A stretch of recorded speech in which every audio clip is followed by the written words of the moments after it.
Hello and welcome to another segment of Western Wisconsin Journal. I'm Jamie Johnson, a legal, government, and political correspondent.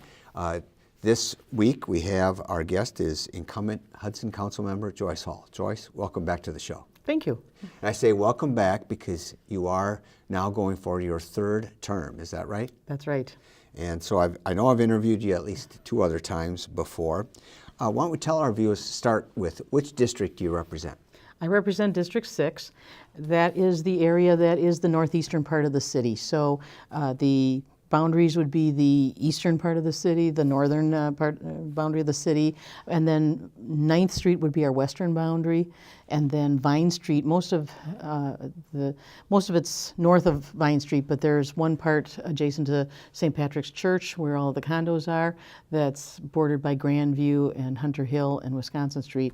That is also part of my district. Stone Pine would be yes, part? Yes. Okay. But for the most part, north of Vine and east of 9th Street. Mm-hmm. So you have actually both secondary schools, the high school and the middle school would be in the District 6. Yes. Just to give people a reference point. All right. And there is no at-large positions on the city council? Correct. We all have our own district. And it's designed to be 6, so that's 3 and 3. Mm-hmm. Is that yes? So yes, 3. So 3 are up in even years and 3 are up in odd years. Basically half the council's up, and so then when there is a tie, that's the only time the mayor votes then. Correct. And that's only when it's not an ordinance that we're voting on. So if it's an ordinance that we're voting on, then we have to have 4 votes in order to pass it. And it has to be city council members, not the mayor. Okay. All right. Got it. So if one of the members are out and you're voting on an ordinance, then it has to be basically a 4-1 vote. Correct. Okay, to change. And we mentioned that there's 3 seats up, and all of them are uncontested. Is that right? That's correct. Now that what a seems, relief. Yes. But it seems strange to me because we've had quite a few contested races in the last couple years. Of course, every year they're being half the council up. So I can't remember the last time we've had 3 uncontested. But why do you think that is, that there are no contested seats this time? I hope it's because the citizens are satisfied with the job that we're doing. I think, too, that people realize how much work it is and to be on the city council. There's a lot to it and a lot of knowledge. I hope that they appreciate the experience that we've got now too, because it takes a while. I noticed when I first was on the council, my first term was really a learning experience. It wasn't until I was at least a year into my first term that I really felt like I had enough knowledge to really be able to understand what was going on with the city. And now, after 4 years, I feel like I've really gotten to know things and can be more proactive with things, where before it was more reactive. All right, so you've won 2 consecutive terms. Let's remind the folks, what is it that you do during your day work, I guess? I'm an adjunct instructor at WITC. I am the math lab instructor, so I tutor students who need help with their math. Then I also have a small home-based business that I operate as well. Okay, very good. And how long have you been a Hudson resident? I moved here in 2008. Okay, and basically lived in the same district then, at that time? Well, let's see. I was in an apartment in a different district for the first year because we moved right after the housing crash, and it took a while to sell our house, and so that we could buy the house that we're in. Hopefully you sold low and bought low then. We did. Well, very good. So why a 3rd term? I really enjoyed working for the residents of the district and the rest of the city, trying to make sure that things are done well. I really enjoy talking to the people. I enjoy working with the other people on the council. And there's so many exciting things that are going on in this city. It's really fun to be a part of it, and I'd really like to continue to do that. Okay. So the makeup of the council has changed a little bit as far as gender-wise. How is it split? Okay, finally we have 2 women on the council and only 4 men instead of all 6 men. Okay, all right. Usually there's been 1 or 2, or it's varied from 1 or 2 women. I don't know that it's ever been more than that, though. Okay. Now, I asked you why a third term. You enjoy doing it. The issues are not always easy to tackle, so I'm going to ask, what do you see as the issues, the unfinished business, if you will, that, or maybe the continuing business that the council will be dealing with in this next term, should you be returned to office, considering you're unopposed? Well, first of all, EMS is a huge issue, and it's time to commit to St. Croix EMS. That is the position that I am taking now. That we've explored all the other options. I haven't seen anything that is a better option. St. Croix EMS has the quick response vehicles where the paramedic gets to the scene quicker. The other thing they've got is that it's only a single stage dispatch, so the dispatch from the county goes right to the ambulance service. With Lakeview, it has to go from the county dispatch to Alina and then to the ambulance, which is going to slow down the response time. There are other issues, but another big part of my decision to support St. Croix EMS, besides the dedication of the staff, is that if we were to sign a contract and then sell off all of our equipment and infrastructure, ambulances, things like that, it would be very, very difficult to start over because of the expense that it would be involved in doing that. And then after our first contract expires, we would be at the mercy of the ambulance services that would compete to service our area. So the cost of restarting up would make it prohibitive to Yes. Get back into that. All right, that's understood. Now, a couple of the issues that have been around for years. I'll start with the library. Is that still on the agenda? Where do you think how that has progressed? Well, things are going so much better at the library. For one thing, I looked at my interviews from 4 years ago, and the library wasn't even open on Mondays at that time. And now not only do we have the library open on Mondays, the library is open on Sundays. Tina Norris has done a fabulous job as library director, and I have to give her a lot of credit for all that she has done. And for her to be able to get the library open on Sundays is huge, especially given the budget that she's dealing with. I would love to see the library have better funding. Unfortunately, everything is tight. There are so many worthwhile investments that the city could make, and there just isn't the money to be able to do that without raising taxes. And I certainly don't want to raise taxes any more than we need to. Now, it used to be in this building where we taped this program. How many years has it been at the new location? That was probably since you came to town. I think it's probably been about 5 or 6 years. Okay. I'm not even sure. But I know Well, it was certainly before you were on the council. It's been in. it was right before I joined the council that they moved to the new building, I believe, because, and I would, one of the things that I would like to see, though, is the library in a location outside of downtown. Make it more accessible to people where we don't have the parking issue. I think, and then having it separate from the police department. Right now, the library and the police department both have a need for more space, and so I think that that's something that I would like to put into the comprehensive plan that's coming up. Well, speaking of police and public safety, how about the fire department? That's another change that has happened. When I first was running for council in 2015, we hadn't even had the study done. Well, we'd had other studies done, and everybody said we need more space, and nothing had been done.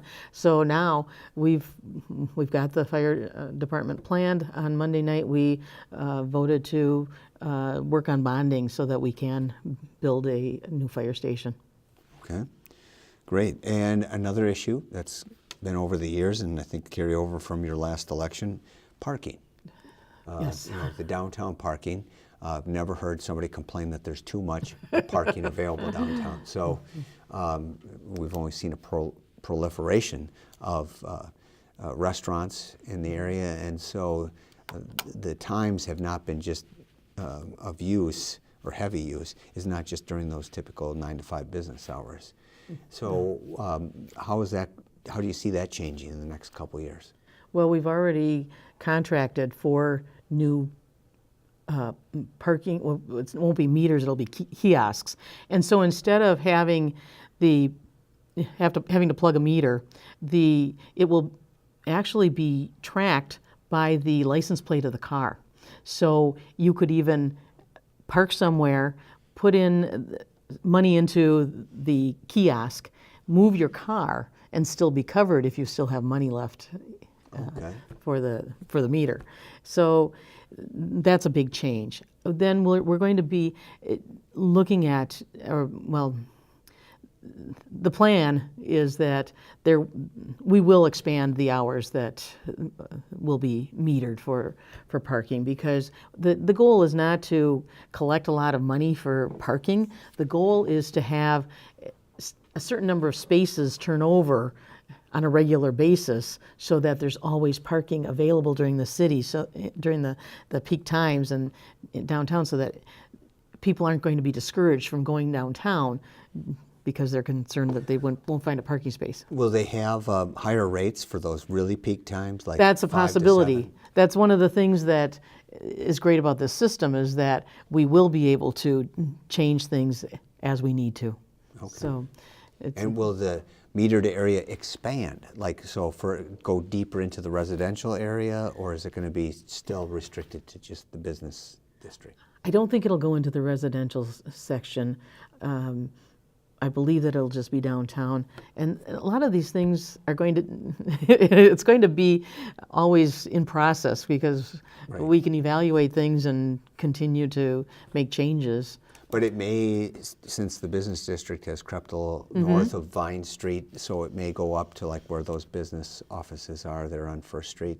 Yes, and right now, we've got the number of kiosks set to the number of parking spots that we want to meter, but we could always add another kiosk later on down the road, too. Is the possibility for a parking ramp still in the works? It's still in the works. Nothing has been set at this point. But no plans have been drawn up and specifically in an No. implementation date set? No. And one of the issues with the parking ramp would be, you want to have if you have a parking ramp, you want the rates to be lower in the parking ramp than on the street, so that encouraging people to use the parking ramp. And so that's something that we haven't discussed as a council But yet either. I suppose it's one of those things where you don't want to commit to building a ramp until you see what the new kiosks and how Yes. the new parking habits are going to work out. Okay. Well, moving on, of course, Public Works, and when it comes to municipalities, it's all about the roads. Townships struggle with their rural roads and plowing and clearing, and then, of course, city has both sewer and roads to deal with. So Vine Street was a major project. How do you feel about how that turned out, and what's the plans there for the future? Well, the part of Vine Street that has been done, that was very well done, and it's so nice to have that fixed. And now it's time to extend that further east. So we've got that in the works for this summer so in fact, we made the decision for bonding on Monday night. So we'll get that going. And that's from 9th Street east, Yes, and I'm not sure how far east. not all the way to Carmichael, though. No, I'd have to look at the map that we had last night. So, Well, speaking of Carmichael, and we had one of the major feeds from I-94. Is there any? There's a lot of rumors about the Atwood property, which is on the yes. corner there of Hudson and Carmichael, and people that to this day there's people that are real shocked to hear that that's still township. It's not city property. So I heard that the third closing now that's potential is still pending. Is that, do you know? I don't know exactly how many. We had one plan that fell through. I understand that there's another plan coming through, or being worked through. Most of the time when the developers start the planning process, we don't see them as a council until things are further down in the stages. But the idea there, obviously there's infrastructure that goes with that development, and I mean, people know about the traffic at Carmichael and Vine, and what, half of that is city concern, and you know, it would be turning it into 3/4, I guess, once that. But you want to be able to move traffic along, and obviously widening the roads costs a lot of money. So that's something that's what the fees are being assessed to the developers would hopefully Some of that. get that startup cost covered at least. And the developers are, yeah, well, when the city works with a developer, so Mike Johnson, some of the things that they work out initially will be what kind of improvements need to be done in order to develop this property. So the water and sewer, for example, it may mean putting in some more lift stations for the sewage. May mean adding some more capacity to the wells. So we want to make sure that the developer is covering the future costs for that, so that the city isn't stuck with a huge bill because they didn't do their homework. The other thing would be the roads as well. So, for example, when the Atwood property, or no, that we're talking about the Lee property. I'm sorry, the property that's just north of the YMCA camp, Mayor Road, West of the dog track. yes, Or the old dog track. yes, yeah, the old. So Mayor Road was the north border of that property, and that was one of my concerns, was making sure that Mayor Road would be reconstructed by the developer, because what I told them was I have roads in my district that need to be repaved, and I don't want those delayed because we have to redo Mayor Road later on. It's got to be put into the development plan so that we know that it's paid for and not through city funds. Speaking of development and the expansion of the city, you know, we have talked in previous interviews about annexation. How do you see some of the development, particularly the old dog track area? See that as a positive, and do you see potential for the city to continue to move in the southerly direction to try and offset what maybe River Falls is doing in their movement north? Well, first of all, annexation requests come from the property owners. So we don't have control over that completely, although the city can court property owners and ask them to consider annexation.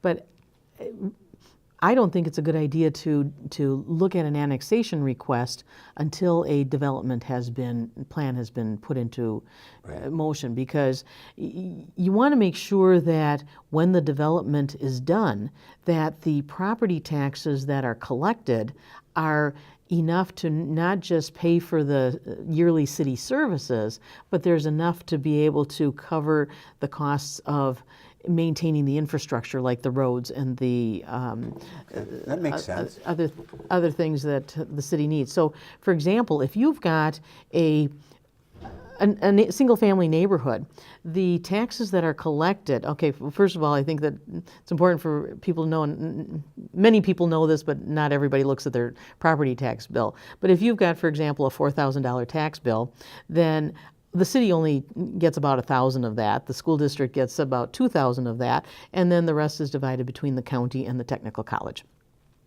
So with that $1,000, we not only have to maintain the city services, so police, fire, and EMS, and the other and street maintenance, things like that, but we also have to cover things like street improvements and being able to do being able to repave the streets. So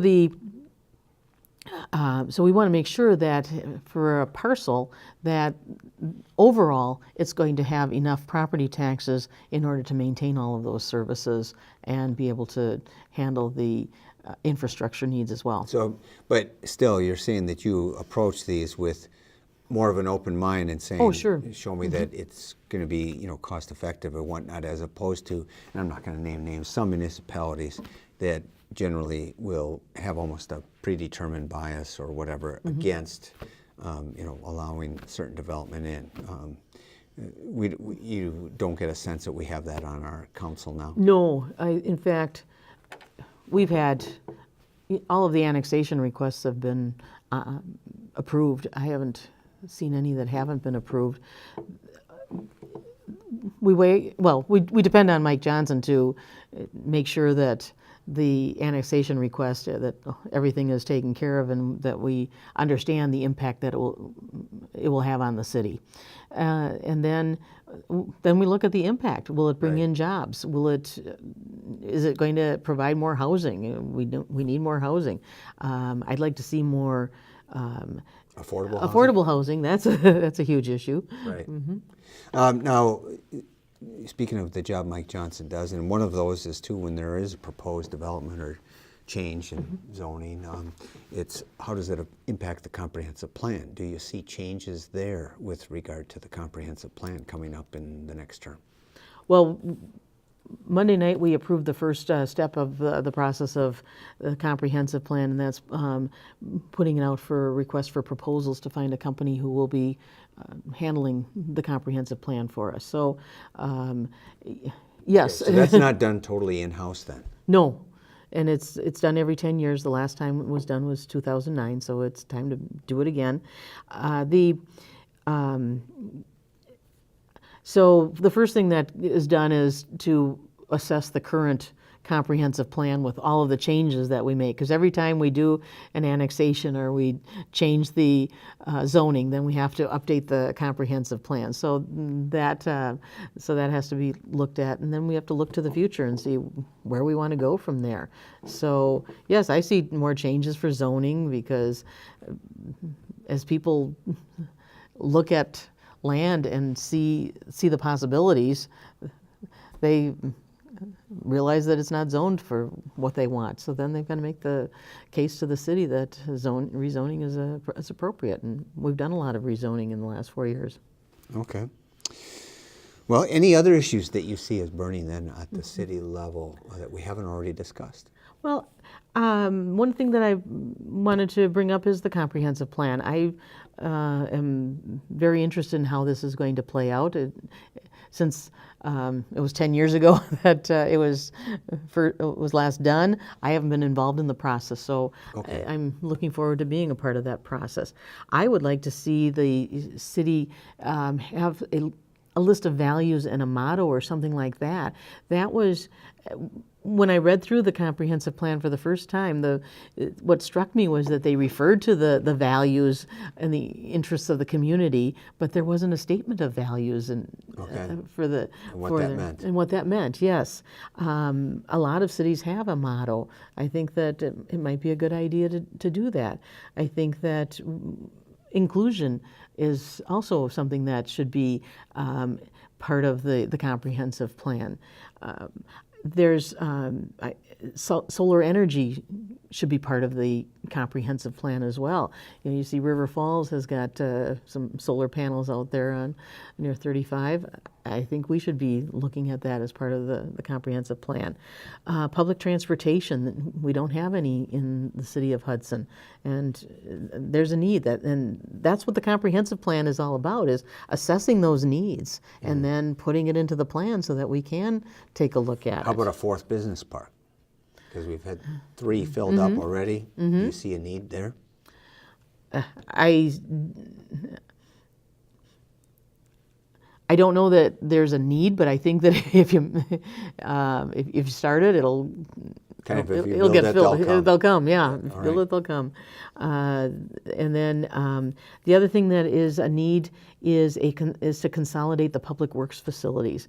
The public works they have so many different trucks and other vehicles and equipment and things like that, and it's scattered all over the city. It would be really great to put that in the comprehensive plan, that we have a goal of consolidating all of that into one building. And I don't know how those things are going to play out, but I think that the first step is to put it into the comprehensive plan and to look at different ways of doing things. And when you make those plans and you start working on them, then you find ways of doing things. So for example, with consolidating the public works facilities, then there might be some properties that we could sell in order to help with some of the costs, and putting some properties onto the tax rolls, because we would sell them to have them be developed rather than being used for city maintenance. Okay. So, having discussed these various issues, looking back over your first couple terms, what would you find to be, what's the most satisfying, or what aspect to the job of being council member that you enjoy the most and are most proud of? I think it's just helping all of the individual constituents navigate the city infrastructure, trying to find the right person, matching them up with the right person to talk to in order to get the problem solved. It's little things like helping to get the parking around the high school. I've got the high school in my district, so there were a lot of complaints about students parking during the construction phase. Even before the construction phase, Right. We had problems with that, and helping to make sure that. I hope that's come down a little bit since. I have not heard too many complaints. The last complaint that I heard, though, was there's some students who have trucks that are over in the western parking lot, and they're revving their engines at 7:30 in the morning and disturbing the residents. And so I have passed that on to the police chief to handle. Okay. Other than that, no. The parking situation seems to have calmed down. But, it's those kinds of things that I really enjoy helping the residents with. Another one was just getting a drainage problem fixed it was right on the corner. The sidewalk was underwater whenever there was a rain or snow melt. Okay. And getting that fixed was Very a big good. accomplishment. Well, I have to say, is there anything more that you wanted to add? I mean, you're seeking this third term. Would the voters, I'm assuming that those people that are in District 6, you're always open to hear Of their course. concerns. Yes, they can call me anytime. And the election is April 2nd. Thank you for would like- reminding us. Yes, I would like to ask for their vote. And my goal is to keep Hudson a wonderful place where businesses and families can grow. All right, awesome. Well, thank you again for coming Thank on you. the show. And thank you for joining us for another segment of Western Wisconsin Journal. I'm Jamie Johnson. Keep watching.